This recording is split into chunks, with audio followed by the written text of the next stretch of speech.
राधे राधे सभी को। आशा है आप सब कुशल मंगल होंगे और अपनी अपनी तैयारी में लगे होंगे। जैसा कि आपको पता है, हमारी कंप्यूटर अनुदेशक की ये सीरीज़ चल रही है जिसमें हम पेपर 1 और पेपर 2 दोनों को प्रिपेयर करवा रहे हैं। आज इस सीरीज़ का जनरल स्टडीज़ का ये लेक्चर नंबर 3 रहने वाला है, जिसमें हम और भी PYQs का डिस्कशन करने वाले हैं। और मैं यकीन दिलाता हूँ ये सीरीज़ आपकी सबसे ज़्यादा बेनिफिशियल सीरीज़ रहने वाली है, ठीक है। क्योंकि पहली चीज़, एक तो ये फ्री ऑफ कॉस्ट है। दूसरी चीज़ क्या है कि मैं इसमें हर एक क्वेश्चन के साथ वो इम्पोर्टेंट फैक्ट्स भी बता रहा हूँ जो कि पूछे जाएंगे या पूछे गए हैं, पहले भी पूछे गए हैं, जिनकी 100% चांस है कि वो पेपर में आएंगे। ठीक है, आ सकते हैं वो बात भी है, लेकिन आएंगे ये मैं आपको गारंटी से बोल सकता हूँ, क्योंकि पेपर जो है वो PYQ बेस्ड ही आया है। पहले भी ऐसा हुआ है, RSS भी जो है वो PYQ बेस्ड ही क्वेश्चंस बनाती है। तो काफ़ी ज़्यादा चांस है कि क्वेश्चन जो हैं हमारी सीरीज़ से बहुत ज़्यादा बने, ये आपको देखने को मिलेगा, ठीक है। और साथ साथ आपका एक अच्छा खासा रिवीजन हो जाएगा। अगर आपको ज़्यादा जानकारी नहीं है तो तब भी आपको इतना ज़्यादा आपका रिवीजन हो जाएगा कि आप उसको अगर बार बार प्रैक्टिस करेंगे तब भी आप इजीली पेपरों को क्वालिफाई कर लेंगे, ठीक है। तो चलिए आज की क्लास को स्टार्ट करते हैं।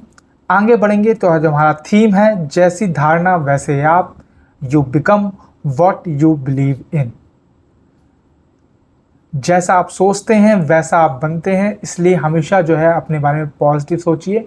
नेगेटिव थॉट्स आना आम बात है, ठीक है। पॉजिटिव चीज़ों को अपनाने में दिक्कत होती है, इसलिए हमेशा अपने बारे में कोई भी नेगेटिव बात मत कीजिए, चाहे भी आपके जीवन में कितना भी कुछ हो रहा हो। देखो, हर किसी की लाइफ में प्रॉब्लम्स हैं, ठीक है। ऐसा नहीं है कि किसी की लाइफ बिल्कुल परफेक्ट हो। जैसी उसकी इन्वायरमेंट है उसी हिसाब से उसकी प्रॉब्लम्स हैं, ठीक है। तो इसके बारे में यही बोलूँगा मैं आपको, अपने बारे में अच्छा सोचते रहिए। आते हैं आज के पहले क्वेश्चन की तरफ। तो आप देख सकते हैं ये बेसिक कंप्यूटर अनुदेशक का क्वेश्चन है। यहाँ से आप देख सकते हैं किस दिन पूछा गया है। पूछा क्या गया है, the founder of Rain branch of Ram Snehi sect was. तो राम स्नेही संप्रदाय जो है उसमें रैन शाखा के फाउंडर किसको कहा जाता है? संत हरिदास को, संत रामचरण जी को, संत दरियाव जी को, या संत हरिराम दास जी को? तो देखो, जो हरिदास जी हैं, एक बात आपको पता होनी चाहिए कि ये हरिदास जी ये वही हैं जो जिनको तानसेन के गुरु कहा गया है, या तानसेन जिनको गुरु मानते थे, ठीक है। ये जो हैं सखी सेक्ट से, सखी संप्रदाय से रिलेटेड है ना। और इसी सखी संप्रदाय को हरिदासी सेक्ट भी कहा जाता है, ठीक है। कहीं कहीं पे संत हरिदास को निरंजनी सेक्ट से भी जोड़ा जाता है, तो ये चीज भी आपको याद रखना है, निरंजनी सेक्ट, ओके। और ऐसा कहा जाता है कि जो संत हरिदास थे वो इनकारनेशन थे ललिता सखी के, ठीक है। ये ऐसा कहा जाता है। बात करें संत रामचरण जी की, तो ये भी राम स्नेही सेक्ट से बिलोंग करते हैं, परंतु ये रेन, हम क्वेश्चन में क्या पूछा है, क्वेश्चन पूछा है रेन ब्रांच के फाउंडर कौन है। राम स्नेही में एक्चुअल में 3 ब्रांचेस हैं। एक है रेन जो नागौर वाली ब्रांच है, ठीक है। एक सिंथाल जो बीकानेर वाली है, और एक ब्रांच है खेरपाड़ा वाली जो कहाँ पे है, जोधपुर में। खेड़प्पा, ठीक है, जोधपुर। ये चीज याद रखनी है। जो रेन ब्रांच है उसके फाउंडर कहा जाता है संत दरियाव जी को, ये चीज आपको याद रखनी है, ठीक है। जो सिंथाल ब्रांच वाले हैं उनके फाउंडर कहा जाता है हरिराम दास जी को, जो आपका ऑप्शन नंबर लास्ट वाला है। और खेड़ापा जो ब्रांच है उसके फाउंडर कहा जाता है रामदास जी को, ये चीज आपको याद रखनी। जो रामचरण जी हैं वो राम स्नेही सेक्ट से बिलोंग करते थे, और ये फेमस थे किसकी वजह से? क्योंकि इनकी एक रचना है जिसका नाम है वाणी जी। ये इनकी रचना है, इसकी वजह से ये इनको प्रसिद्धि मिली हुई है। तो ये चीज़ आपको याद रखना है। वाणी जी से रिलेटेड क्वेश्चन पूछा जा सकता है कि वाणी जी जो है वो किसकी रचना है, तो याद रखना है संत रामचरण जी की ये रचना है। ठीक है, उसके अलावा कुछ और सेक्ट, 2 सेक्ट के नाम आपको पता होना चाहिए, जैसे कि बिश्नोई सेक्ट। अगर पूछ लेता है कि बिश्नोई सेक्ट के फाउंडर कौन है, या फिर एक है जसनाथी सेक्ट, इसके फाउंडर कौन है? तो जसनाथी सेक्ट के फाउंडर है संत जसनाथ। नाम में लिखा हुआ है तो दिक्कत नहीं होगी, जसनाथ जी लिख लो। बिश्नोई सेक्ट के फाउंडर जो है वो है गुरु जम्भो जी। हो सकता है कि मेरी प्रोनाउंसिएशन सही ना हो, तो उसके लिए मुझे माफ़ करेंगे, बाकी आप एक बार देख लेंगे। ठीक है, तो ये 2 सेक्ट और हैं जो राजस्थान में, जिनको मतलब कि जिनके बारे में क्वेश्चंस बन सकते हैं, ये चीज़ आपको याद रखनी है। और ये जो राम स्नेही सेक्ट है, इसके बारे में तो ध्यान रखना है। इसकी तीनों ब्रांच से हो सकता है इस बार रैन ब्रांच का पूछा गया, तो अगली बार सिंथाल का पूछ ले या खेड़ापा का पूछ ले। तो ये चीज़ आपको ध्यान में रखनी है, क्योंकि दोनों में हरि रामदास जी हैं, वहाँ पे रामदास जी हैं, तो लगभग नाम सिमिलर साउंड है, लेकिन दिक्कत यहाँ पे नहीं होनी चाहिए आप। ठीक है, आएंगे सेकेंड क्वेश्चन पे। सेकेंड क्वेश्चन है, on the second day of marriage reception and feast is organised for the newly weds by the groom side, what is it called? विवाह के दूसरे दिन जो वर होता है, जो ग्रूम होता है, पक्ष द्वारा नव दंपत्ति के लिए आशीर्वाद समारोह और वह प्रतिभोज को क्या कहते हैं? बढ़ार कहते हैं, कू कहते हैं, औलांदी कहते हैं, या फिर आणो कहते हैं? तो देखो, जो आणो है ना, ये एक्चुअली में जब पहली बार जो दुल्हन होती है वो दूल्हे के घर जाती है, सारी मतलब कि जितनी भी सेरेमनी वगैरह होती हैं वो सब होने के बाद जब पहली बार दुल्हन जो है दूल्हे के घर जाती है, उसको आणो कहते हैं, या फिर उसको कहते हैं गौना, या फिर उसको कहते हैं मुखलावा। ये चीज़ आपको याद नहीं, तो ये आंसर नहीं होगा। औलंदी जो है,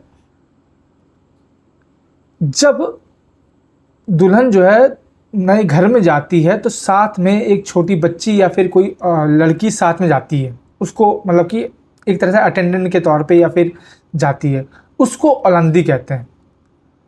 याद रहेगा ये चीज़। तो अब इसको क्या कहते हैं? तो आंसर वुड बी वढ़ार, यानी कि है ना, जब दूल्हा का पक्ष जो है रिसेप्शन रखता है ना, उसको बोलते हैं वढ़ार। ये चीज़ आपको याद रखनी है। ओके, इनसे क्वेश्चन बन सकते हैं। आते हैं अगले क्वेश्चन पे। अगला क्वेश्चन है विच इज नॉट करेक्ट। अब यहां रखना है, यहां पे नॉट करेक्ट पूछा गया है। ठीक है, कौन सा सही नहीं है? Mechanised agriculture is practised in Ganganagar district. तो मैकेनाइज्ड कल्चर यानी कि जो मशीन की हेल्प से जो एग्रीकल्चर किया जाता है उसको मैकेनाइज्ड एग्रीकल्चर बोलते हैं। तो वो गंगानगर डिस्ट्रिक्ट में प्रैक्टिस किया जाता है, प्रचलित है। तो ये बिल्कुल बात है सही। और मैं आपको गंगानगर डिस्ट्रिक्ट में एक जगह पड़ती है जैतसार, वहाँ पे ये ज़्यादा प्रसिद्ध है। जैतसार टाउन है एक, वहाँ पे ज़्यादा प्रसिद्ध है। तो ये आंसर है सही। अगला ऑप्शन है humid south eastern plane is suitable for soybean cultivation. तो सोयाबीन की खेती के लिए जो है ह्यूमिड साउथ ईस्टर्न प्लेन, यानी कि आपने अगर राजस्थान देखा होगा, मैंने बना के दिया था, तो ये जो इलाका है, ये इलाका सोयाबीन खेती के लिए बहुत फेमस है। तो ये बात भी बिल्कुल सही है, क्योंकि वहाँ पे ह्यूमिड इन्वायरमेंट मिलता है, पानी मिल जाता है। ठीक है, तो सोयाबीन जो है उगाया जा सकता है। Mahi Kanchan is a high yield variety of rice in Rajasthan. तो जो माही कंचन है वो राइस की वैरायटी है राजस्थान में। ये आंसर हो जाएगा गलत। ये आंसर हो जाएगा गलत। क्यों? क्योंकि माही कंचन जो है वो राइस की वैरायटी नहीं है। माही कंचन जो है वो आपकी मक्का यानी कि मेज़ की वैरायटी है। ऐसे ही मेज़ की वैरायटी 2 और हैं, जैसे कि माही धवल, ये भी अगर पूछ ले तो ये भी मक्के की वैरायटी है। और मेघा, ये भी जो है मक्के की वैरायटी है जो राजस्थान में प्रचलित है। राजस्थान में भी उन जगहों पे अभी कहाँ पे उगाई जाती है तो याद ना, जैसे भीलवाड़ा हो गया, चित्तौड़गढ़ हो गया, उदयपुर हो गया, है ना, बूंदी हो गया, बांसवाड़ा हो गया, इन इलाकों पे जो है मेज़ का कल्टीवेशन किया जाता है। और मेज़ के लिए कौन सी मिट्टी चाहिए होती है तो आपको पता होना चाहिए, रेड सॉइल, ऐसी सॉइल जो रिच इन फेरस ऑक्साइड होती है। रेड सॉइल, लाल मिट्टी की जो लाल मिट्टी जो होती है वहाँ पे मेज़ का कल्टीवेशन किया जाता है। ये चीज़ भी आपको पता होनी चाहिए। तो ऑप्शन नंबर 3 गलत है, तो यही हमारा आंसर हो जाएगा। ठीक है, फोर्थ ऑप्शन देखने की जरूरत नहीं है। फोर्थ ऑप्शन पूछता है कि सूरतगढ़ एग्रीकल्चर फार्म जो है वो रशिया की मदद से स्टैब्लिश किया गया था, तो ये बिल्कुल बात सही है। ठीक है, आपको पता है कि पुराने टाइम में जो यूएसएसआर था, जिसको आज हम रशिया बोलते हैं, वो पहले यूएसएसआर होता था। तो यूएसएसआर की मदद से जो है सूरतगढ़ का एग्रीकल्चर फार्म जो है वो सेटअप किया गया था। ये चीज़ आपको पता होनी चाहिए। और कौन से साल में, तो इसको मैं लिख देता हूँ, यहीं पर लिख देता हूँ, इन द ईयर 1956, 1956 में स्टैब्लिश किया गया था। ये चीज़ आपको पता होनी चाहिए। ठीक है, आई होप ये चीज़ आपको पता होगी। आगे आते हैं, अगला है pancreatic juice contains which enzyme that breaks down emulsified fat. जो अग्रशयी रस है उस जिसको हम क्या बोलते हैं, जिसको हम पैनक्रियाटिक जूस बोलते हैं, उसमें कौन सा एंजाइम होता है जो कि फैट को इमल्सिफाई करता है या फिर फैट को तोड़ता है। पेप्सिन, ट्रिप्सिन, एमाइलेस और लाइपेस।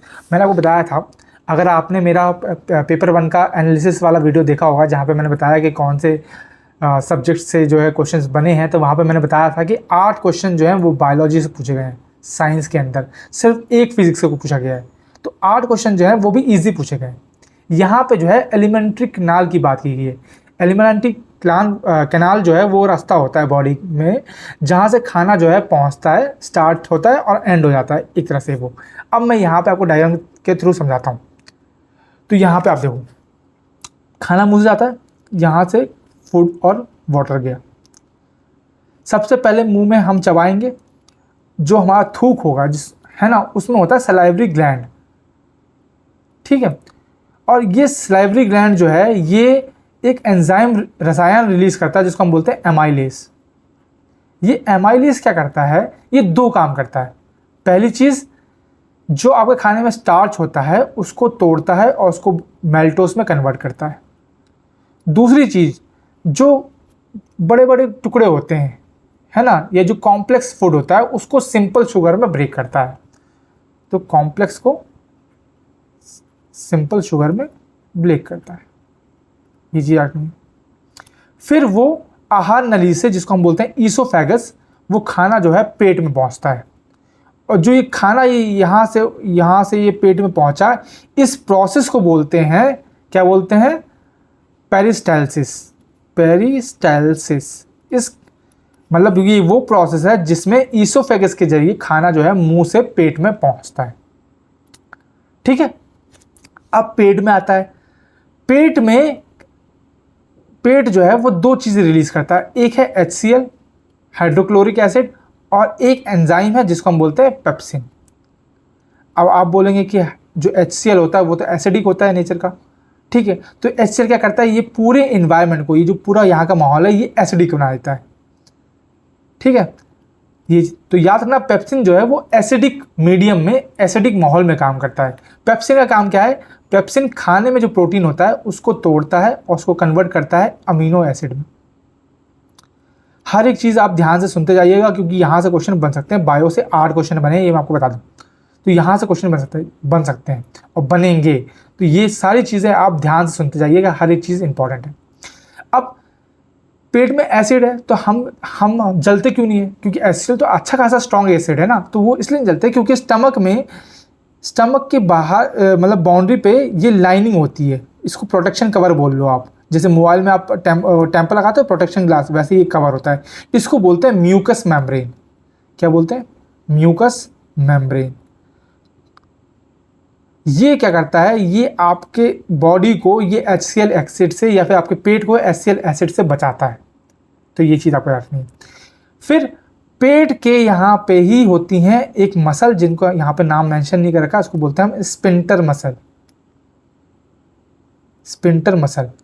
स्पिंटर मसल का काम क्या होता है, ये खाने को आगे धक्का देती हैं और ये खाना ऐसे आगे धक्का देते हुए ये खाना जो है स्टमक से पहुंचता है किसमें, स्मॉल इंटेस्टाइन में। ये आपको दिख रहा है यहाँ से जो है ये खाना यहाँ पहुंचेगा स्मॉल इंटेस्टाइन में।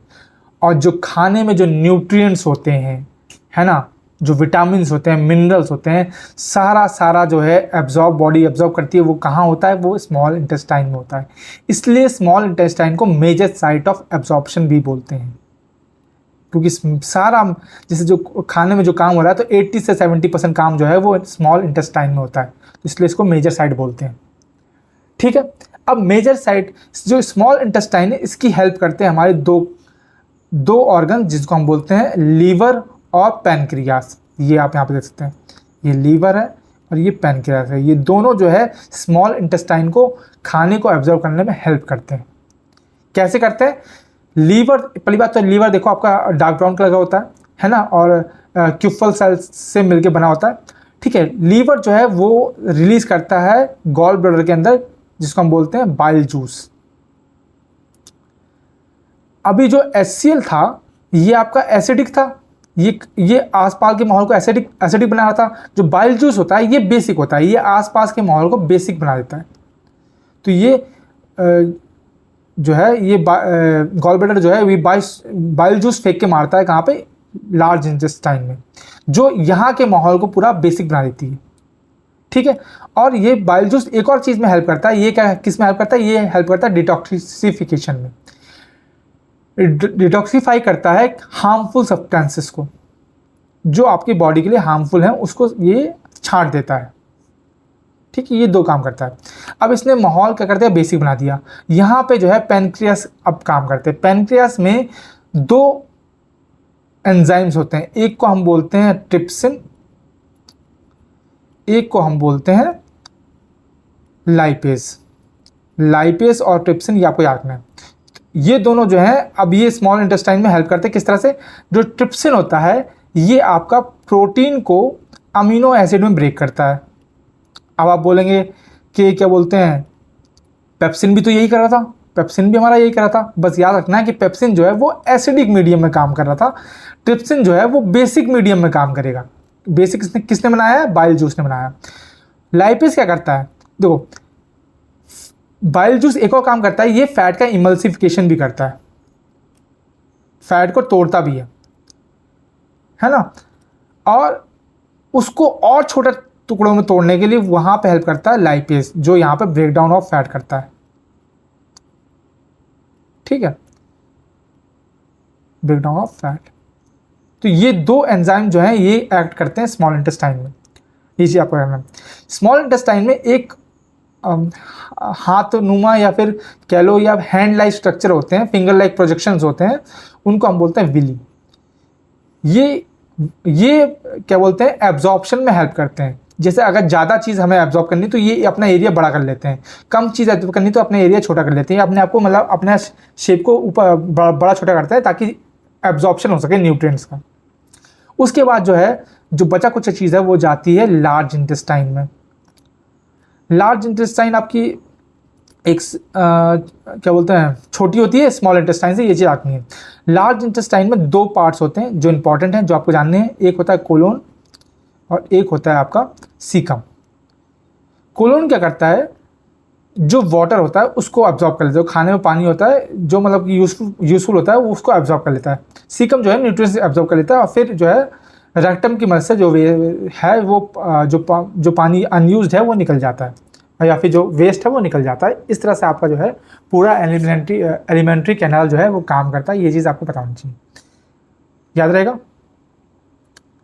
अब क्वेश्चन क्या पूछा था, क्वेश्चन आपसे पूछा था कि पैनक्रियाटिक जूस, उसमें जो एंजाइम होता है जो फैट को तोड़ता है या फिर इमल्सिफाई करता है वो कौन सा होता है। तो पैनक्रियाटिक जूस में एक तो होता है ट्रिप्सिन, एक होता है लाइपेज। ट्रिप्सिन क्या करता है, वो प्रोटीन को अमीनो एसिड में तोड़ता है ना, और लाइपेज जो है वो फैट को और छोटे हिस्सों में इमल्सिफाइड करता है। वैसे तो फैट का इमल्सिफिकेशन बाइल जूस कर ही देता है, लेकिन उसको और फर्दर जो है वो कौन करता है, वो करता है लाइपेज। क्योंकि यहाँ पे पैनक्रियाटिक जूस के बारे में पूछा गया है ना, तो याद रखना वो आंसर वुड बी लाइपेस। ये चीज़ आपको याद नहीं है। पेप्सिन क्या करता है? पेप्सिन भी प्रोटीन को अमीनो एसिड में तोड़ता है, लेकिन वो एसिडिक मीडियम में काम करता है। अमाइलेज जो है वो आपको मैंने बता दिया। अमाइलेज क्या करता है? वो दो चीज़ करता है, एक स्टार्च को माल्टोज में तोड़ता है और कॉम्प्लेक्स सब्सटेंस को सिंपल शुगर में ब्रेक करता है। ठीक है, और ये कहाँ मिलता है? सलाइवरी ग्लैंड में हमको देखने को मिलता है अमाइलेज। ठीक है, ये चीज़ आपको याद रखनी है। अब आते हैं अगले क्वेश्चन पे। विच scholar made a scientific division of Rajasthani painting style in his book Rajput painting? कुल मिलाकर आपको ये बताना है कि राजपूत पेंटिंग जो किताब है वो किसने लिखी थी? डॉक्टर श्रीधर अंधारे ने, आनंदा कुमार स्वामी ने, या फिर डॉक्टर फयाज अली ने, या फिर एरिक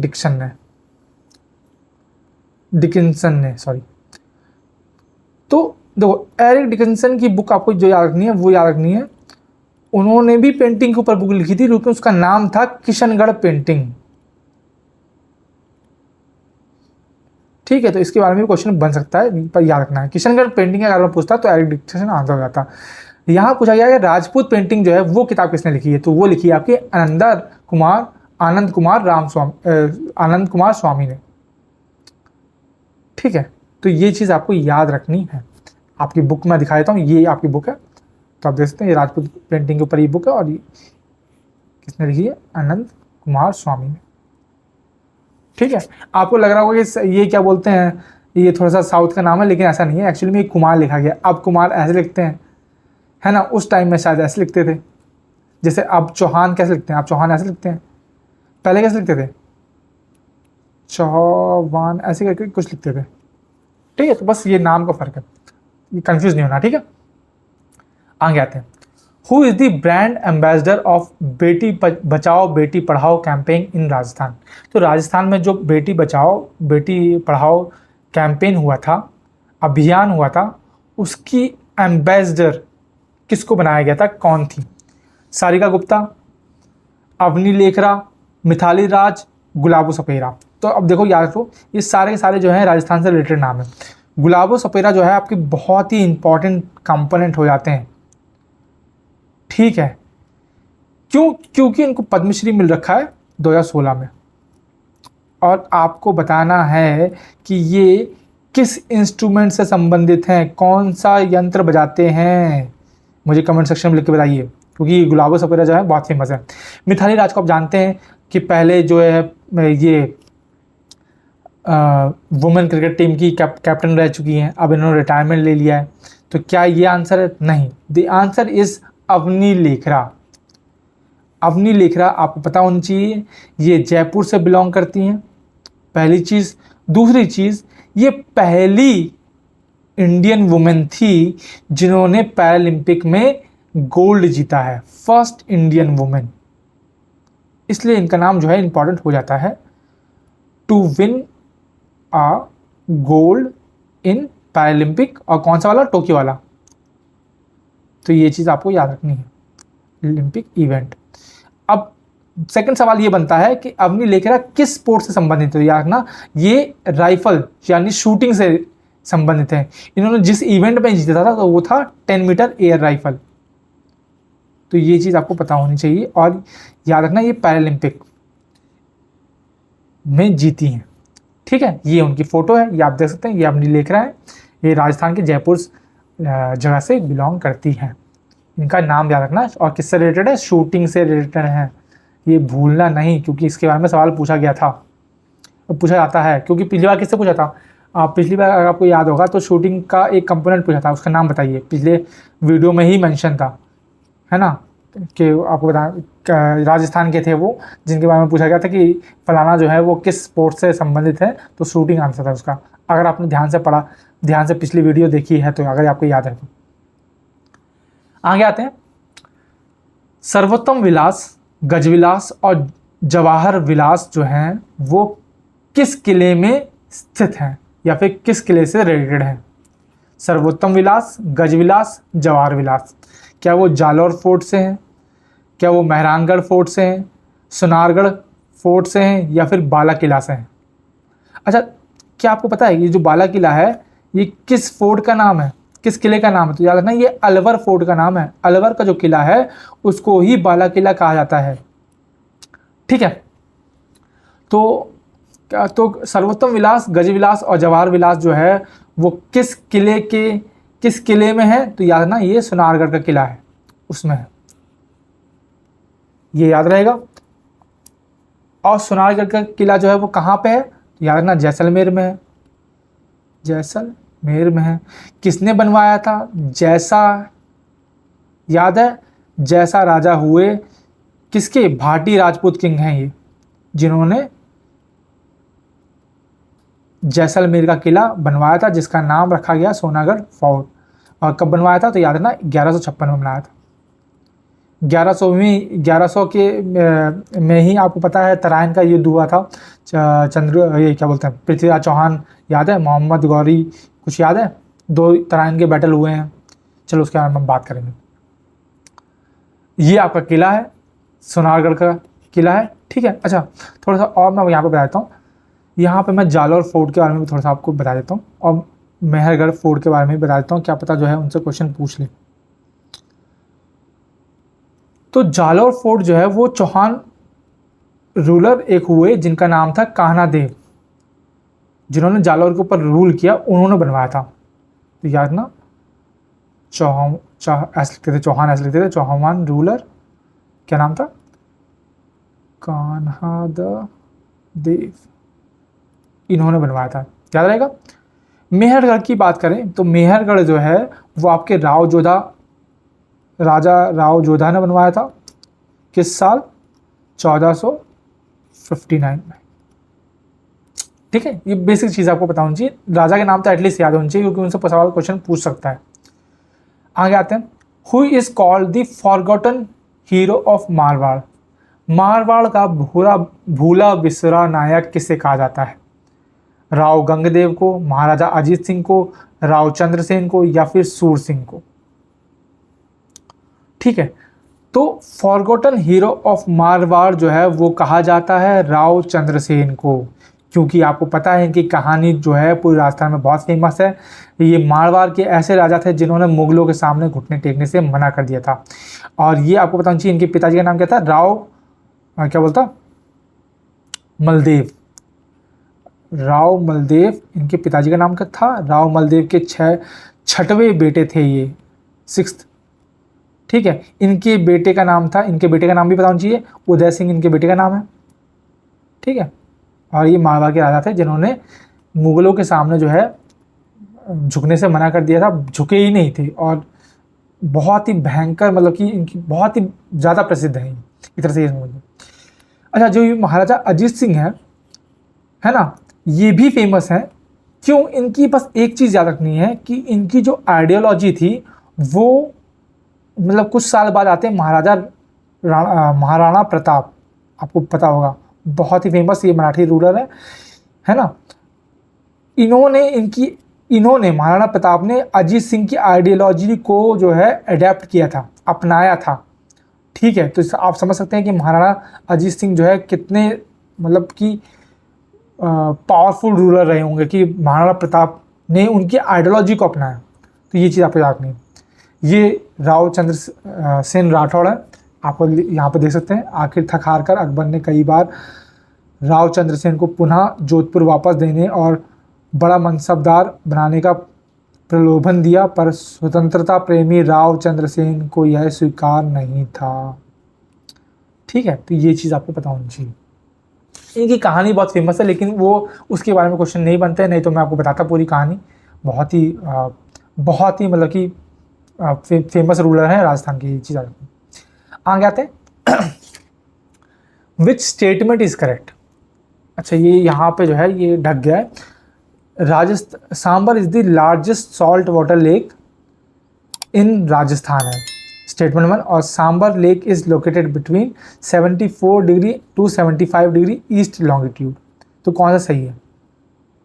तो सांबर राजस्थान की सबसे बड़ी खारे पानी की झील है, ये बात तो बिल्कुल सही है। कहाँ पे है? जयपुर में है।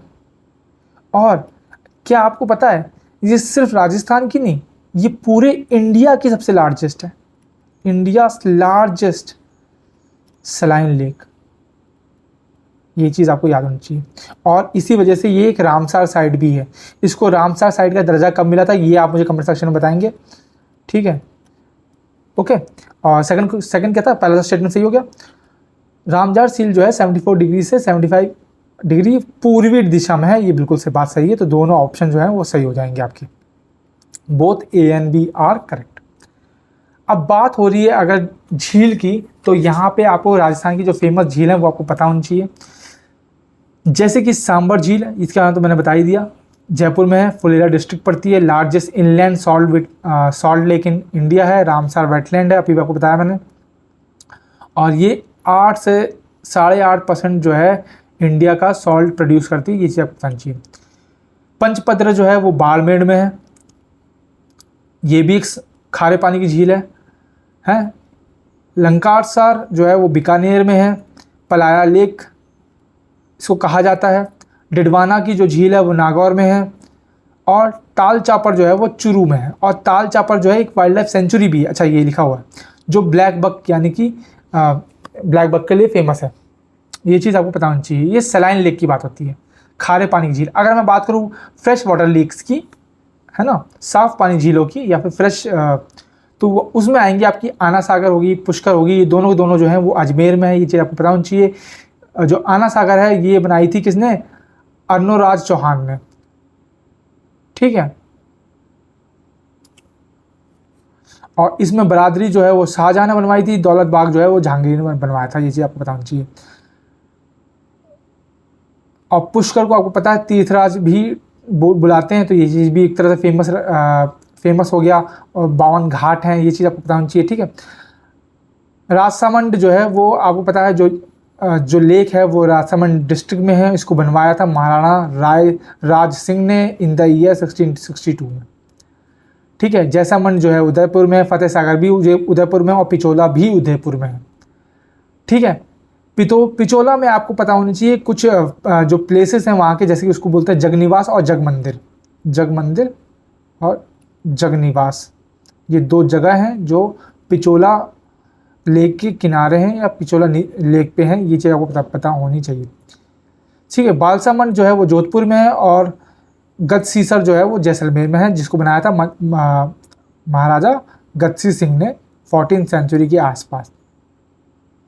तो ये कुछ चीज़ें आपको पता होनी चाहिए राजस्थान के बारे में, और ये सारी वही हैं जो इम्पॉर्टेंट हैं, ये चीज़ मैं आपको बता दूं, ठीक है, जिनसे क्वेश्चंस बनने के चांसेस हैं। मैंने बताया है ज्योग्राफी जो है उससे अच्छे खासे क्वेश्चंस बनते हैं, 10 क्वेश्चंस देखने को मिले थे राजस्थान की ज्योग्राफी से, तो इसलिए ये इंपॉर्टेंट हो जाती है। इसलिए मैं आपको वही चीज़ करवा रहा हूँ जो कि पूछे जाने की चांसेस हैं। याद रखना, जिन झीलों का निर्माण किसी राजा के द्वारा हुआ है, जैसे कि आपकी राजसामंद झील हो गई, या फिर गदसीसर झील हो गई, है ना, या फिर आना सागर झील हो गई, तो इनके बारे में क्वेश्चन पूछे जा सकते हैं, ठीक है।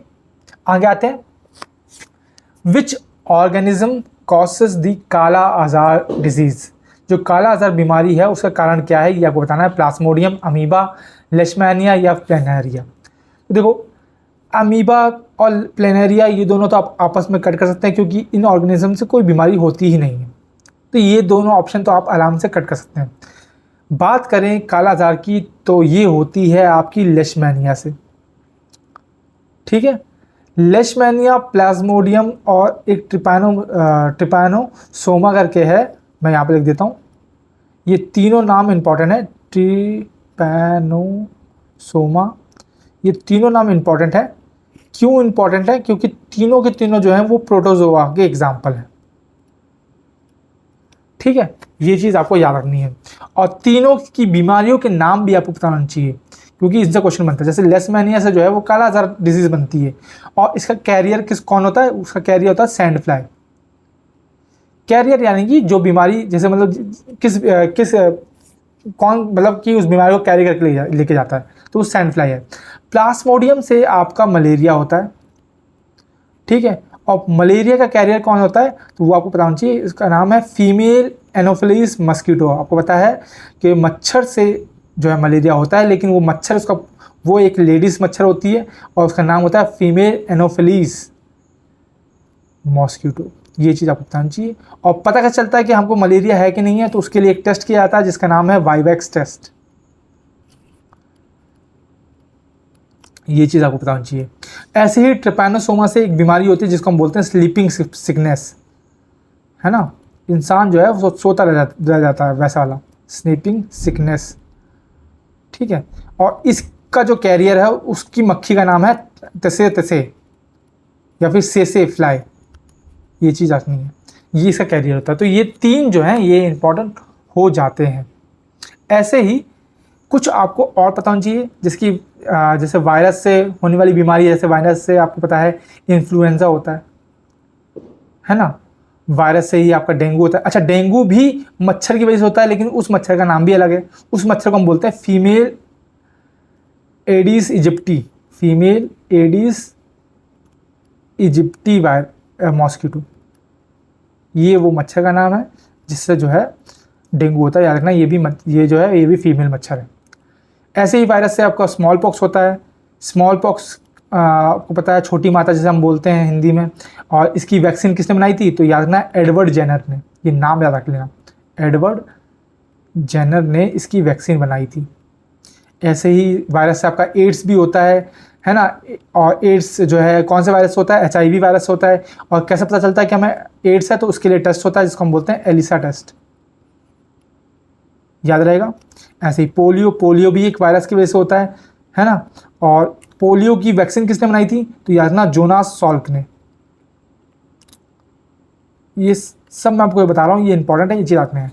ऐसे ही एक बर्ड फ्लू होता है। बर्ड फ्लू का वायरस का नाम पता है ना, H1N5।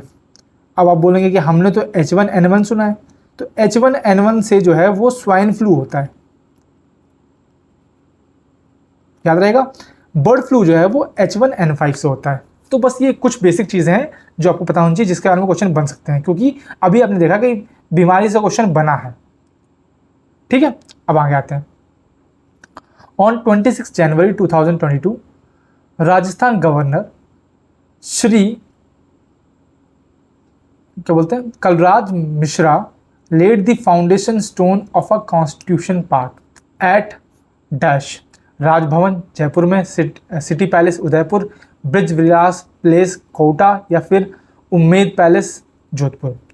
तो ये करंट अफेयर का क्वेश्चन है, मैं आंसर बताता हूँ। वैसे ये इंपॉर्टेंट नहीं है क्योंकि ये 2022 का पेपर था, इसलिए 2022 में पूछा गया था। अभी जो है वो आपको 2025 और 2026 से रिलेटेड जो है करंट अफेयर पूछे जाते हैं। इसका आंसर है आपका राजभवन। राजभवन में जो है ये पार्क बनवाया गया था। क्यों बनवाया गया था, ताकि जो है मतलब कि जो कॉन्स्टिट्यूशन अवेयरनेस है वो पब्लिक को, मतलब उसकी इंपॉर्टेंस जो है पब्लिक में फैलाई जा सके, कि मतलब कि किस तरह से जो है कॉन्स्टिट्यूशन बना था, क्या क्या उसका हिस्टोरिकल एविडेंस है, क्या क्या इंक्रिप्शंस हैं, ये जो जर्नी रही है उसके बारे में लोगों को अवेयर किया जाए। इसके लिए ये कॉन्स्टिट्यूशन पार्क जो है बनाया गया था। ये चीज़ आपको पता होनी चाहिए। कहाँ पे, जयपुर में, राजभवन में, ठीक है। इतना इंपॉर्टेंट नहीं है क्योंकि ये जा चुका है, अभी दोबारा पूछा नहीं जाएगा। अभी जो है 2025 और 26 के करंट अफेयर पे ध्यान देना है, वो भी लास्ट में मैं जो है करवा दूंगा, जो इंपॉर्टेंट होंगे। जो ऐसा नहीं है कि मैं आपको 50-60 करवा दूं, मैं बहुत ही देख के, बहुत ही एनालाइज करके जो है आपको करवाता हूँ। ये चीज़ आपको पता होनी चाहिए। आगे आते हैं। विच फोक डिटी, कौन से लोक देवता राजस्थान के जिनको हम क्या बुलवाते हैं, धोलिया वीर के नाम से जाना जाता है। अब लोक देवता जो हैं वो राजस्थान के इंपॉर्टेंट हो जाते हैं। कबीर, पाबू जी, गोगा जी और तेजा जी। तो आपको पता है धोलिया वीर जो है वो हमारे तेजा जी महाराज को कहा जाता है। क्यों कहा जाता है, क्योंकि भैया ये ढोलिया क्लैन में इनका जन्म हुआ था, ठीक है, इसलिए इनको ढोलिया वीर कहा जाता है, ढोलिया क्लैन ऑफ जाट, ठीक है। किस जगह पे, जगह का नाम है खडनाल। खडनाल जो नागौर में पड़ती है, यहाँ पे इनका जन्म हुआ था, और इसलिए इनको जो है खडनाल का चीफ भी कहा जाता था उस टाइम पे। उसके अलावा तेजा जी के बारे में आपको उनके पिताजी, उनके माताजी की कुछ कुछ बेसिक चीज़ें पता होनी चाहिए। जैसे उनके पिताजी का नाम क्या है, माताजी का नाम क्या है, उनकी वाइफ का नाम क्या था, उनकी वाहन का नाम क्या था। वाहन आपको पता है ना कि उनकी फेमस घोड़ी थी, उसका नाम क्या था। और तेजा जी को, अच्छा सबसे इंपॉर्टेंट चीज़ तो मैं बताना भूल गया, तेजा जी महाराज को जो है सर्प का देवता कहा जाता है, सांपों का देवता, या फिर इनको कहा जाता है डिएटी ऑफ काला बाला, ये चीज़ रखना है। और सांप का देवता भी कहा जाता है। जब भी सर्प के देवता की बात की जाएगी, है ना, उसमें दो नाम आपको याद रखने हैं। एक तो आपके तेजाजी महाराज हो गए और एक आपके गोगा जी महाराज। गोगा जी महाराज को भी सर्पों का देवता कहा जाता है, ये चीज़ आपको पता होनी चाहिए। अब बात करें अगर उनके फादर की, तो उनके फादर का नाम था तहाद जी, मदर का नाम था राम कुमारी, आई होप मैं स्पेलिंग सही लिख रहा हूँ, और उनकी वाइफ का नाम था पेमलदे, पेमलदे। और उनका वाहन जो घोड़ी थी उसका नाम क्या था, लीलम, या फिर कहीं कहीं उसको जो है लीलन, और कहीं कहीं इसको जो है श्रीनगरी भी कहा जाता है, श्रृंगरी कहा जाता है, सॉरी श्रीनगरी बोल रहा हूँ मैं, श्रृंगरी कहा जाता है। ठीक है, मैंने बोला ना थोड़ी सी मेरी प्रोनाउंसिएशन की थोड़ी सी दिक्कत है, बस ये चीज़। अच्छा, उसके अलावा राजस्थान के जो लोक देवता हैं उनमें से आपको 5 नाम जो है याद रखने हैं। 5 के बारे में क्वेश्चन पूछा जाएगा। तेजाजी जी के बारे में तो मैंने बता ही दिया, जो तो थोड़ी बहुत इन्फॉर्मेशन थी। बाकी तेजाजी के मंदिर जो हैं वो आपको पता होना चाहिए, लेकिन वो मैं आपको जब मंदिर की बात करेंगे तब हम कर लेंगे। उसके अलावा है गोगा जी महाराज, मैंने आपको इनके बारे में बता दिया कि इनको भी सर्पों का देवता कहा जाता है। इनका जन्म कहाँ हुआ था, तो ददरेवा गांव में इनका जन्म हुआ था।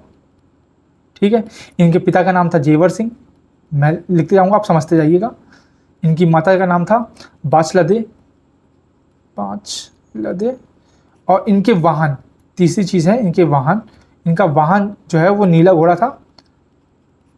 ठीक है, नीला घोड़ा, जिसको गोगा बापा भी के नाम से भी जाना जाता है, गोगा बापा। ठीक है, ये गोगा जी महाराज के बारे में। उसके अलावा जो है पाबू जी के बारे में आपको पता होना चाहिए। पाबू जी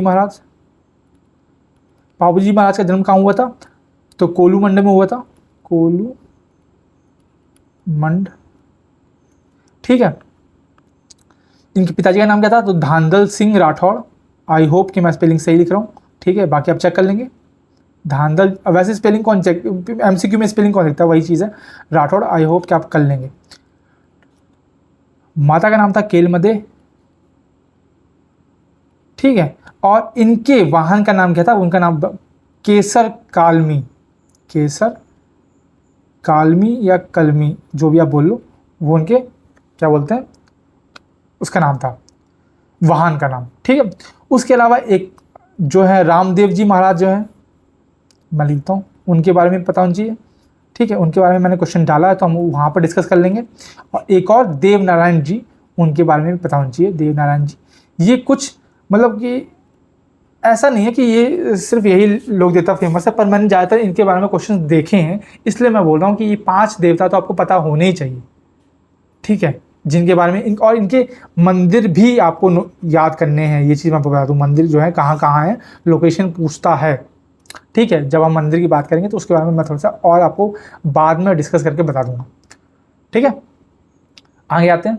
according to Airport Authority of India यानी AAI, in the financial year, वित्तीय वर्ष 2021-22, among the busiest airport of India Jaipur rank. तो 2021-22 के हिसाब से, क्योंकि करंट अफेयर का सवाल है तो उस टाइम का है। ठीक है, तो जयपुर की रैंक क्या थी बिजिएस्ट एयरपोर्ट के हिसाब से, 10वीं, 15वीं, 12वीं या 14वीं। तो याद रखना, जयपुर की रैंक जो थी वो 14वीं थी। अभी 2025 में, 25-26 में जयपुर की रैंक जो है वो आपको पता होनी चाहिए कितनी है, तो याद रखना 13वीं है, 13th है। पहली किसकी है, तो पहली दिल्ली का जो इंदिरा गांधी एयरपोर्ट है, इंदिरा गांधी एयरपोर्ट जो है, मैं शॉर्ट में लिख देता हूँ, वो सबसे बिजिएस्ट एयरपोर्ट कहा जाता है 2025 और 26 के हिसाब से। ठीक है, ये चीज़ आपको पता होनी चाहिए, ज़्यादा इंपॉर्टेंट नहीं है, फिर भी मैंने बता दिया, देख लेना। Green energy corridor with pass through which of the following district of Rajasthan. तो ग्रीन एनर्जी कॉरिडोर जो है वो कहाँ से पास होगा, कोटा, बारा, झालावाड़, या फिर अलवर, भरतपुर, जयपुर, या फिर बीकानेर, नागौर, जोधपुर, या फिर जयपुर, टोंक, या फिर कोटा। तो कहाँ से पास होगा, ये आपका है ग्रीन एनर्जी कॉरिडोर। तो आप देख सकते हैं जहाँ जहाँ ये दिख रहा है कहाँ से कैसे पास हो रहा है, ये इस तरह से है। तो ये देखो बीकानेर आपको ये दिख रहा है ना, बीकानेर तो दिख रहा है, बीकानेर ठीक है, यहीं पे आपका नागौर है और जोधपुर भी, जोधपुर से भी पास हो रहा है। तो ये 3 ऑप्शन यानी कि ऑप्शन नंबर 3 आपका सही हो जाएगा। ठीक है, कोटा तो एकदम यहाँ पे हो गया, कोटा तो एकदम नीचे हो गया, है ना। तो कोटा तो यहाँ से, कोटा तो एलिमिनेट कर सकते हो, कोटा एलिमिनेट कर दिया तो ये दोनों ऑप्शन अपने आप गलत हो गए। ठीक है, फिर जयपुर भी नहीं होगा, तो जयपुर यहाँ से एलिमिनेट कर दिया तो जयपुर यहाँ से कट गया। इस तरह से आप एलिमिनेशन के थ्रू भी कर सकते हैं, समझ रहे। तो जयपुर देख सकते हैं आप, जयपुर यहाँ, जयपुर ये है। ठीक है, कोटा भी यहीं पे है, बूंदी भी यहीं पे, बूंदी भी यहीं पे है। तो ये सब जो है ये नहीं है, ये बहुत अलग हो गया। ठीक है, आगे आते हैं। The author of the book heart beat of Rajasthan, रईस भारती एंड धोध, इसके लेखक कौन है? तो हार्ट बीट ऑफ राजस्थान, रईस भारती एंड धोध, इसके लेखक कौन है?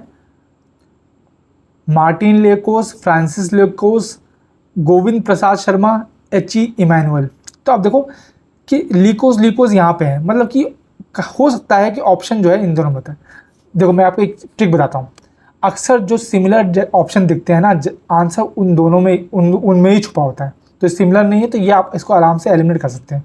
इन दोनों में ऑप्शन है तो आंसर वुड बी मार्टिन लिकोस। ये एक फ्रेंच ऑथर है, फ्रांसीसी हैं, इन्होंने ये बुक लिखी थी। इस बुक में जो है, जो हमारे रईस भारती हैं, राजस्थान के फेमस जो फोक म्यूजिक आर्टिस्ट हैं, उनकी पूरी जर्नी, और ये धोड़ जो है ये उनका म्यूजिक ग्रुप है, म्यूजिक ग्रुप का नाम है। उसकी पूरी जर्नी के बारे में जो है इन्होंने कवर किया था और उसके बारे में लिखा था मार्टिन लिकोस ने। ये हमारे हैं रईस भारती, ये हमारे रईस भारती हैं, ये चीज़ आपने, और ये वो बुक है जिसके बारे में पूछा गया है।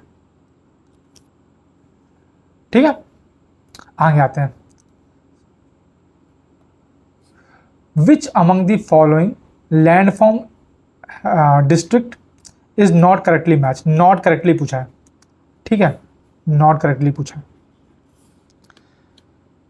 गिरवा लैंडफॉर्म उदयपुर में संबंधित है, बिल्कुल है।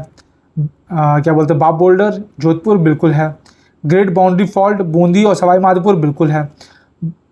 भाकड़ जो है वो डुंगारपुर और बांसवाड़ा में नहीं है, भाकड़ जो है वो आपका सिरोही डिस्ट्रिक्ट से रिलेटेड है। तो पहला ऑप्शन ही आपका गलत हो जाएगा, ये चीज़ आपको याद रखनी है। ये आप यहाँ से देख सकते हैं, ये आपका राजस्थान का मैप है, ये सारे डिस्ट्रिक्ट आपको दे रखे हैं। अच्छा, राजस्थान में टोटल कितने डिस्ट्रिक्ट हैं, कमेंट सेक्शन में ज़रा बताओ तो। ठीक है, अब अगर राजस्थान का मैं डिवीज़न करूं तो राजस्थान को नॉर्मली जो है 4 हिस्सों में डिवाइड किया जाता है। एक को बोलते हैं वेस्टर्न सैंडी प्लेन, एक को बोलते हैं अरावली रेंज, एक को बोलते हैं ईस्टर्न प्लेन, एक को बोलते हैं हथौड़ी प्लाटियो।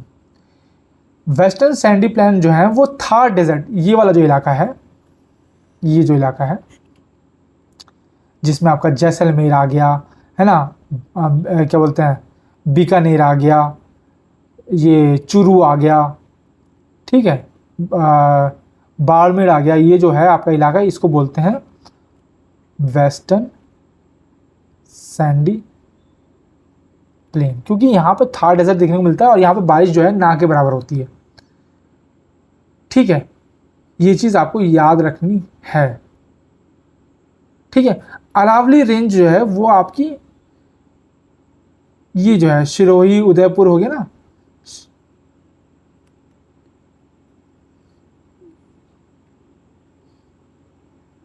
ये जो ये आप एक मतलब कि इसको थोड़ा सा और इधर बना लो, है ना। ये जो इलाका है, इसको इरेज कर देता हूँ एक बार, दूसरा कलर ले लेता हूँ। ये जो इलाका है आपको पता है यहाँ पे अरावली माउंटेन है और यहीं पे इसी को हम बोलते हैं अरावली रेंज वाला area, Aravalli range. Aravalli range जो है एक रेसिड्यूअल माउंटेन है, मतलब कि धीरे धीरे जो है ये कम होता जा रहा है। और इसकी सबसे हाईएस्ट पीक कौन सी है, तो आपको याद रखना गुरु शिखर जो है सबसे ऊंची चोटी है यहाँ की। ठीक है, कितनी मीटर है, तो याद रखना 1722 मीटर है। ये अरावली रेंज के बारे में आपको पता होना चाहिए। फिर बात करें ईस्टर्न प्लेन की, तो ईस्टर्न प्लेन जो है मैं आपको हाईलाइटर से दिखा देता हूँ। ये कर लेता हूँ।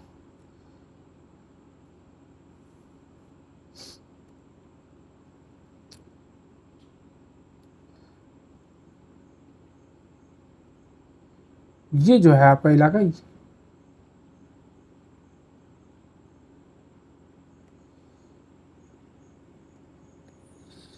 ये जो थोड़ा सा इलाका है, ठीक है, इसको थोड़ा सा और वो कर लेना। ये आपका आ जाएगा ईस्टर्न प्लेन के अंदर, ठीक है।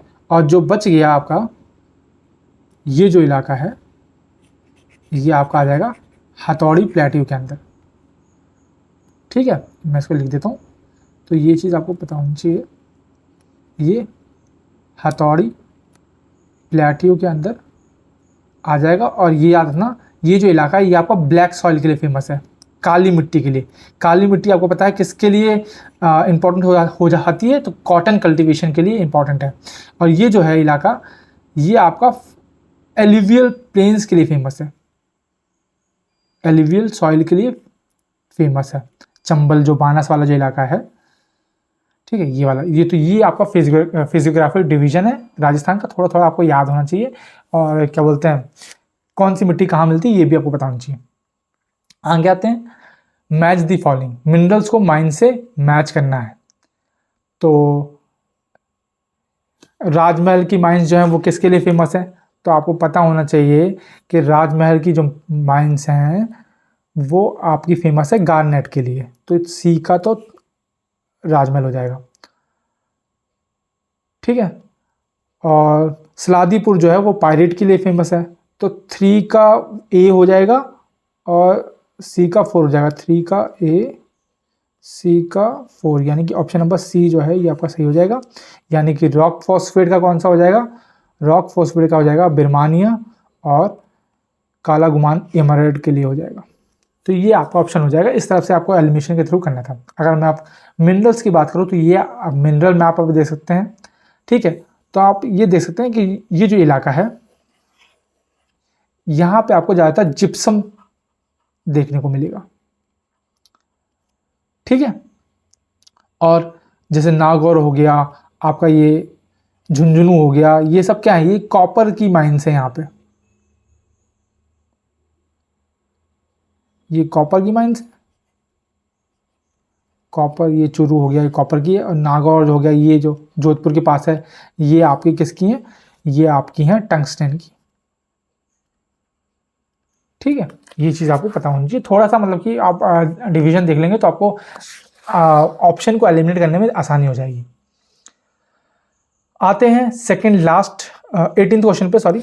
Which statement is not correct, not correct पूछा गया है, कौन सा कथन जो है वो सही नहीं है, ठीक है। तो और ये किसके बारे में, ये यहाँ पे ऑप्शन नंबर डी जो है वो लास्ट में कर दिया। ये है इंदिरा गांधी शहरी रोजगार गारंटी योजना के बारे में। तो इसको अनाउंस किया गया था 2022-23 में, ठीक है। 800 करोड़ रुपए का जो है प्रोविजन रखा गया था, इसकी वैल्यू थी। इसमें 100 दिन का जो है रोजगार मिलेगा, ये बात कही गई थी। और for work of special nature the ratio of material cost and remuneration is 25:75। तो विशेष प्रकृति के कार्यों के लिए जो मटेरियल कॉस्ट और रीनमरेशन की जो रेशियो है वो 25:75 है। तो ये यहाँ पे आपका हो जाएगा गलत। क्यों, क्योंकि 25:75 जो है, ये जो रेशियो है ये आपका जनरल वर्क के लिए है, स्पेशल वर्क के लिए नहीं है, जनरल वर्क के लिए। और ये किसका रेशियो है, ये आपका मटेरियल टू लेबर रेशियो है। स्पेशल वर्क के लिए, स्पेशल नेचर के लिए ये उल्टा है, 75:25। तो ऑप्शन नंबर बी आपका एलिमिनेट हो जाएगा। इस तरह के क्वेश्चन देखो हार्ड आते हैं, क्योंकि आप देख सकते हैं कि सभी ऑप्शन में फैक्ट दे रखा है। इसमें 100 डेज की बात की गई है, इसमें 800 करोड़ की बात की गई है, इसमें तो 22-23 की बात की गई है। तो हो सकता है कि आपको याद हो कि इंदिरा गांधी शहरी रोजगार योजना जो है वो 22-23 में आई थी, यह लाया गया था, लेकिन 800 करोड़ की थी, उसमें 800 करोड़ का योगदान मिला था। ये आपको हो सकता है कि मैक्सिमम 90% बच्चों को याद ही ना हो, तो ऐसे क्वेश्चन अगर नहीं आते तो आपको छोड़ देने हैं, इन पर रिस्क नहीं लेना है। फालतू में ये नहीं कि आप मार्क्स दे के आ जाओ, अगर पता है तो ठीक है, नहीं तो छोड़ो, फिर आगे बढ़ो। आगे आते हैं। In eye donation which part of the eye is utilise. तो जब नेत्रदान होता है, जब आई डोनेट की जाती है, तो कौन सा पार्ट डोनेट किया जाता है ना। हम बोलते तो हैं कि हमारा आई डोनेशन हुआ है या नेत्रदान हुआ, तो इसका मतलब थोड़ी कि पूरी आंख बाहर निकाल दी। कौन सी चीज़ डोनेट की जाती है, ये चीज़ आपको पता होनी चाहिए। कॉर्निया, लेंस, आइरिस या रेटिना। उससे पहले, ये बताने से पहले मैं आपको आई का स्ट्रक्चर दिखा देता हूँ। कुछ इस तरह की जो है आँख होती है, ये आप देख सकते हैं। ये आपका लेंस होता है ना, ये आपका लेंस होता है। यहाँ से जो है, जैसे आप मतलब कुछ भी देख रहे हैं तो यहाँ से जो है उसकी रेस जारी होती हैं, और यही लेंस जो है, ये पीछे जो ये है, इसको बोलते हैं रेटिना। ये हमारी एक्चुअल में स्क्रीन होती है, जहाँ पे जो है आकृति बनती है, इमेज फॉर्मेशन होती है, ठीक है। और जो कलर्स हैं, जो लाइट है, उसको यहाँ तक पहुँचाने के लिए ये लेंस का इस्तेमाल किया जाता है ना। ये लेंस जो है, ये स्क्रीन पे जो है लाइट मारता है। ये लेंस जो है वो कौन सा होता है, ये आपको याद होना चाहिए। तो ये जो लेंस है, ये आपका कॉन्वेक्स लेंस होता है, जिसका काम होता है रे ऑफ लाइट को फोकस करना रेटिना पे।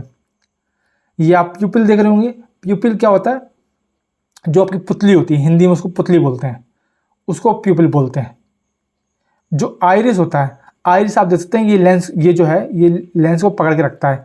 ये एक्चुअल में एक डार्क कलर डायफ्रैग्म होता है, एक तरह से अगर मैं इंग्लिश में बोलूँ तो डार्क कलर डायफ्रैग्म या ढांचा स्ट्रक्चर जिसे बोलते हैं, वो होता है जिसका जो लेंस को पकड़ के रखता है, यहाँ से भी, यहाँ से भी। ये भी आइरिस है, और ये आइरिस होता है जो ही आई कलर को दिखाता है। यानी कि अगर हम बोलते हैं ना, किसी की आंखें ब्राउन हैं, किसी की आंखें जो है नीली हैं, किसी की ब्राउन है, किसी की काली हैं, किसी की जो है बिल्ली जैसी हैं, वो किसकी वजह से हैं, वो आइरिस की वजह से हैं। ये चीज़ याद रखनी है आपको। फिर आप देख रहे होंगे ये कॉर्निया, ठीक है। तो जो कॉर्निया होता है, इसके बारे में एक चीज़ पता होनी चाहिए कि ये प्रोटीन और सेल से मिलकर बनता है। और जब आँख नेत्रदान होता है तो एक्चुअल में ये कॉर्निया को ही दान किया जाता है, कॉर्निया का ही जो है ट्रांसप्लांट होता है। और जब ये समझ लो कि जब ये कॉर्निया जो है ये इर्रेगुलर शेप का हो जाए, है ना, तो उस कंडीशन को क्या बोलते हैं, उस कंडीशन का नाम आपको पता होना चाहिए। उसको बोलते हैं एस्टिग्माटिज्म।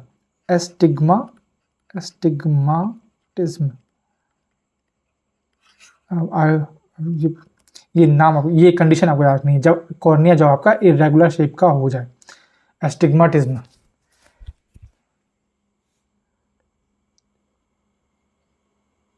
मैंने तो थोड़ा वैसे याद रखा है, तो मैं तो याद कर लेता हूँ बस कैसे भी करके।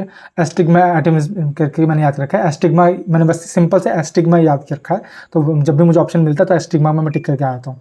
मैंने इस तरह से याद कर रखा है। क्वेश्चन क्या था कि आई डोनेशन में किसको डोनेट किया जाता है, तो याद रखना कॉर्निया को डोनेट किया जाता है, ठीक है। आपको वैसे मैंने बताया ना कि स्पेलिंग से कोई मतलब है नहीं यार। हम जब MCQ बेस्ड करते हैं क्वेश्चंस को, तो हमें बस पता होना चाहिए कि भाई क्या करेक्ट आंसर है, ठीक है। बाकी स्पेलिंग आप देख लेंगे एक बार, ठीक है। मैं बाकी बता ही दिया था। क्या प्यूपिल के बारे में मैंने नहीं बताया था ना। अच्छा, प्यूपिल का मतलब पुतली है। पुतली का काम क्या होता है, पुतली का काम होता है लाइट की इंटेंसिटी को कंट्रोल करना, ठीक है। आपने देखा होगा जब एकदम से जो है धूप से हम एकदम से जो है कमरे के अंदर घुस जाते हैं, तो एकदम से हमारे आंखों के सामने जो है अंधेरा छा जाता है। क्यों होता है, क्योंकि जो हमारी पुतली होती है ना, वो जो है सेट नहीं हो पाती, समझ रहे हो। तो लाइट को इंटेंसिटी को कंट्रोल करने का काम जो है वो पुतली का होता है, पीपल का होता है। ये चीज़ आपको याद रखनी है, ठीक है। अब आते हैं आज के लास्ट क्वेश्चन पे। लास्ट क्वेश्चन है, who was the builder of Jaswant Thada of Jodhpur. तो जसवंत थड़ा जो है, जो आर्किटेक्चर है, जो बिल्डिंग है जोधपुर में, उसको किसने बनाया था, इसका निर्माता कौन है। महाराजा उमैद सिंह, महाराजा भगत सिंह, महाराजा सरदार सिंह, महाराजा विजय सिंह। मैंने यहाँ पर फोटो भी लगा दी है, तो आपको ईजी होना चाहिए कि पहचानने के लिए। तो याद रखना ये कौन है हमारे, ये हैं हमारे महाराजा सरदार सिंह। ठीक है, ये आप देख सकते हैं, ये आपका जसवंत थड़ा है, जसवंत थड़ा। ठीक है, ये इसी को ताजमहल ऑफ मारवाड़ भी कहा जाता है, ताजमहल ऑफ मारवाड़ भी कहा जाता है। और इनकी इसके पीछे भी बहुत अच्छी कहानी है कि क्या बोलते हैं, महाराजा सरदार सिंह ने ये जो है अपने पिताजी की याद में बनाया था। उनके पिताजी का नाम पता होना चाहिए, महाराजा जसवंत सिंह, महाराजा जसवंत सिंह। और जसवंत सिंह दो हैं, तो ये महाराजा जसवंत सिंह सेकंड वाले हैं। ठीक है, उनकी याद में इन्होंने बनवाया था, कब, 1899 में। ठीक है, ये चीज़ आपको, ये बेसिक चीज़ें आपको पता होनी चाहिए। तो यहीं पे जो है हमारा आज का लेक्चर समाप्त होता है। आई होप कि ये सेशन आपके लिए फ्रूटफुल रहा होगा, इससे आपने बहुत कुछ सीखा होगा, बहुत कुछ जाना होगा।